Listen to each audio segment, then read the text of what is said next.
Olá, meus amigos, bem-vindo ao canal Minhas Viagens pela Amazônia. Eu sou a Maristela Lima e nesse vídeo de hoje eu vou contar para vocês a minha história, como foi a primeira escola como professora ribeirinha. O município que eu comecei era Novo Airão, fica no Alto Rio Negro. O ano era 2005. E ficava distante, a comunidade do município ficava distante 20. O nome da comunidade era a comunidade indígena, que era a comunidade do Bacaba. E o translado a gente só fazia somente se fosse de barco. A remuneração era muito boa, era ótima, era tentadora para aquela época, para aquele ano. Enquanto os outros municípios pagavam apenas R$400 para um professor, lá estava pagando R$700. E o meu esposo foi lá ser contratado por lá e eu fui ser auxiliar dele. Mas nós encontramos muita dificuldade nessa comunidade. Uma das principais dificuldade era a falta de transportes.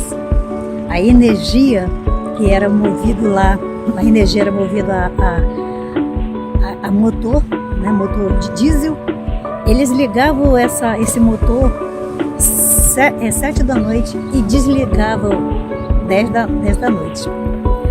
E então, a falta de energia era uma das coisas muito ruim, porque você não tomava água fria, não tomava água gelada, por conta da energia que não tinha. A água potável de lá, era poço artesiano, né?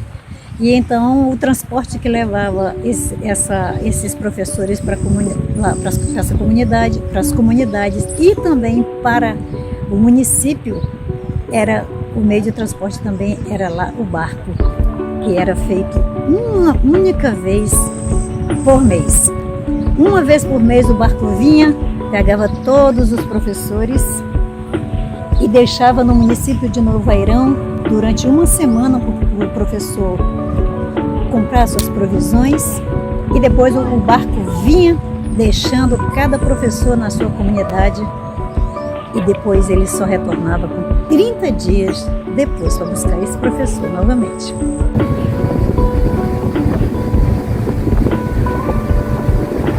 As principais dificuldades que nós encontramos ali foi a falta de energia elétrica e a falta também de transportes.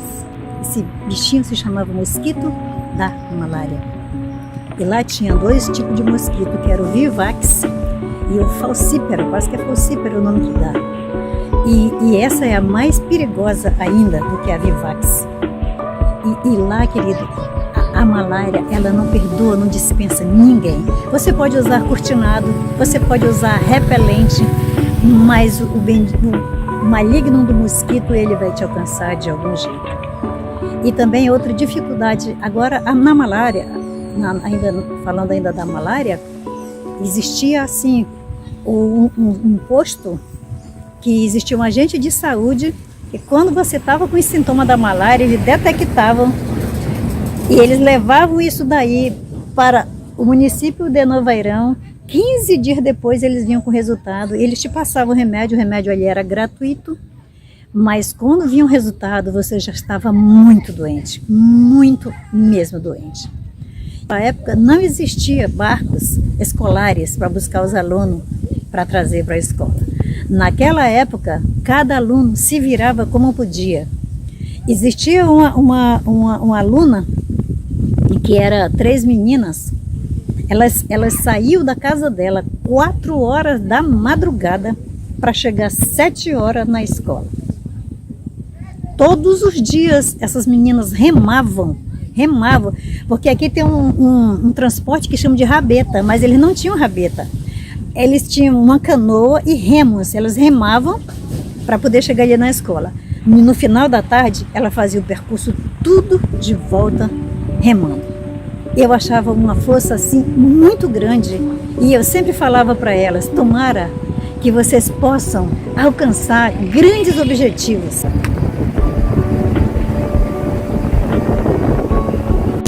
tinha onde você comprar nada. Você podia até ter dinheiro no bolso, mas você não tinha onde comprar. Porque não tinha comunidade, não tinha lojinha, não tinha taberna, não tinha nada para vender. E isso era uma dificuldade muito, muito grande que a gente enfrentava. Um certo dia, o barco que vinha buscar os professores, ele atrasou. E nós ouvimos um pai de um aluno dizer que numa comunidade muito distante, muito além, existia uma taberna que podia vender sardinha em lata, conserva em lata ou alguma coisa. E as nossas provisões já tinham acabado. E a dos professores também, dos outros 8 professores que moravam do lado. Era uma kitnet. E eis que o meu esposo me fez um convite. Vamos tentar achar esse flutuante taberna, que na Amazônia a gente chama de taberna. E eu via que não tinha mais nada para comer, eu falei para o meu esposo que eu aceitava. Ele tomou emprestado uma canoa de um pai de um ribeirinho e 2 remos, e nós fomos remando Rio Negro abaixo, procurando esse flutuante que a gente não sabia. Queridos, passamos a manhã toda remando para poder encontrar esse flutuante, mas nós encontramos. Para a glória de Deus, e quando nós chegamos lá, nós encontramos pirarucu para vender, esse peixe da Amazônia. E nós tivemos uma sorte porque esse dono desse flutuante, ele vendia sempre para as balsas que passavam ali e compravam. E nesse dia a balsa atrasou e eles acabaram vendendo meia banda de pirarucu para nós. Meu esposo comprou e nós passamos o resto da tarde todinha remando de volta, agora Rio Negro acima. E quando nós chegamos à noite, um professor falou assim para o meu esposo: professor Wilson, por favor, o senhor tem algo para comer? Nós estamos com muita fome e eis que não temos mais provisões porque o barco atrasou. E meu esposo disse: sim, nós acabamos de chegar e eu vou dividir aqui esse pirarucu. Queridos, o meu esposo pegou aquela meia banda de pirarucu, aquele quarto de pirarucu, e dividiu em 8 partes e deu para cada professor ali se alimentar e matar sua fome, porque o barco só vinha no dia seguinte.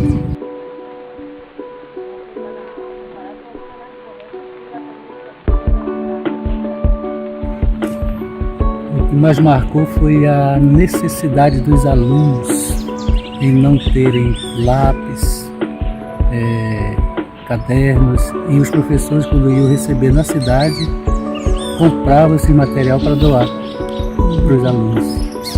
Isso é o que mais marcou. É o que mais marcou. Beleza.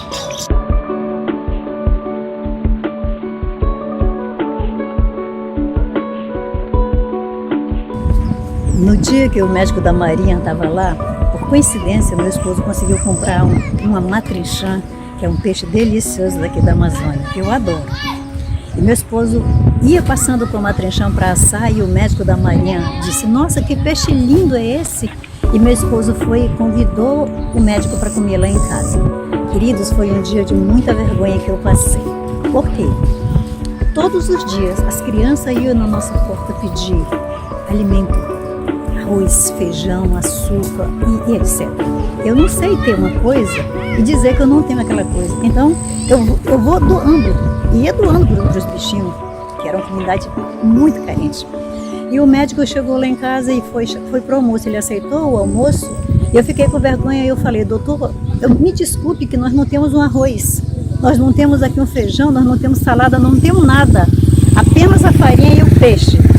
E eu vou lhe explicar, porque expliquei que eu tinha doado o nosso rancho todo para aquelas crianças que viviam ali pedindo. E o médico então ficou muito triste, achou que o tratamento dos professores ribeirinhos era muito precário. E eu desabafei com o médico que eu estava com muita necessidade de tomar um refrigerante. E quando o médico foi para lá, ele tinha um campinho lá, o helicóptero pousou exatamente no campinho. E aí o doutor, com muita pena de mim, ele pegou o helicóptero, foi lá na lancha que estava lá no meio do rio e trouxe esse refrigerante para mim tomar, com muita pena de mim. Então quero ainda agradecer aí mais uma vez aí o doutor e dizer, queridos, que essa comunidade com tanta dificuldade que tinha, e esses meninos, esses alunos, tinha dia de manhã que eu escutava um tiro, um tiro de arma de fogo. E eles iam lá para casa de manhã e eu perguntava, o que tiro foi esse que eu escutei na sua casa? A aluna dizia, professora, o papai matou um tucano para a gente fazer uma farofa e comer no café da manhã. Eu digo, e ontem? Ontem ele matou uma arara. Eu digo, sim, mas anteontem eu escutei também um tiro de manhã cedo. Ele matou um papagaio, uma arara e um tucano para tomar no café da manhã. Que tristeza, meus queridos. E acreditem, todos os dias ele ia lá para a nossa porta. Sabe para quê? Porque eu fazia uns bolinhos que eram filhóis, eu chamo de filhóis aqui na Amazônia. Tanto faz o trigo ter fermento como não ter. Eu fazia aqueles 16 bolinhos para doar todos os dias, um para cada um. Pela falta de transporte, pela carência, por nem todo ribeirinho ter uma canoa. Queridos, eu acho que foi uma das coisas mais comoventes que eu já vi na minha vida. Um aluno de 12 anos. Os rios da Amazônia, eles passam 6 meses secando e 6 meses enchendo. Quando o rio seca, você pode andar a pé naquilo que seria rio. Mas quando ele enche, você só pode ir se for de canoa. E esse aluno, ele não tinha canoa. Sabe o que foi que ele fez para ele estudar? Eu não sei por quantas ele encontrou um pedaço de isopor. Ele colocava o uniforme dele dentro do saquinho, dava um nó, colocava um ovo dentro do saquinho, colocava na boca, prendia na boca, deitava sobre o isopor e nadava até chegar na escola. Queridos, isso era de cortar o meu coração. Por que ele trazia aquele ovo? Porque na casa dele não tinha óleo para fritar. Ele gostava muito de comer o ovinho frito. E eu todo dia fritava um ovo para aquele jovem. E a canoa que ele não tinha, mas a vontade dele estudar, deitar sobre o isopor, remar, aquilo foi assim de cortar o meu coração e corta até hoje, porque eu nunca jamais consigo me esquecer dessa história. É muito triste.